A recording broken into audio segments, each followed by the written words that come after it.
ఉదయం అవ్వగానే ఆరు, గుప్తా గారు మాట్లాడుకుంటే లాన్‌లోకి వస్తూ ఉంటారు. అప్పుడే బాగి లోపల నుండి లాన్‌లోకి వచ్చి అక్క, అక్క అని పిలుస్తూ ఉంటుంది.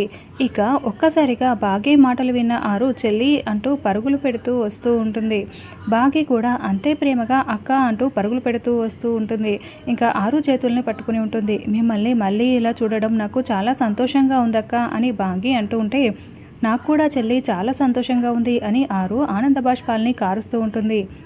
తర్వాత కాసేపటికి రాథోడ్ కూడా లాన్‌లోకి వస్తాడు. ఇక బాగి, ఆరు ముచ్చట్లు చెప్పుకుంటూ ఉంటే రాథోడ్ చాలా సంతోషంగా బాగి మాటల్ని వింటూ ఉంటాడు. ఇంకా అయితే సరిగ్గా అప్పుడే అంజు లాన్‌లోకి వచ్చి మాట్లాడుతున్న బాగిని చూసి, నిజం చెప్పండి మిస్సమ్మ, మీరు మాట్లాడుతున్నది మా అమ్మతోనే కదా, నాకు అర్థమైపోయిందిలే, నిజం చెప్పు మిస్సమ్మ, నిజం చెప్పు అని అంజు అడుగుతూ ఉంటే బాగి ఇక కన్నీళ్ళని అలాగే పెట్టుకొని చాలా షాకింగ్గా చూస్తూ ఉంటుంది. అమ్మ, నువ్వు ఇక్కడే ఉన్నావు కదా, మిస్ అమ్మతో మాట్లాడుతున్నావు కదా, నాతో కూడా ఒక్కసారి మాట్లాడమ్మా ప్లీజ్ అమ్మా, ఒక్కసారి కనిపించమ్మా, నాతో మాట్లాడమ్మా అని అంజు ఏడుస్తూ ఉంటుంది. అంజు అలా ఏడుస్తూ ఉంటే ఆరు, బాగి చూసి చాలా తల్లడిల్లిపోతూ ఉంటారు.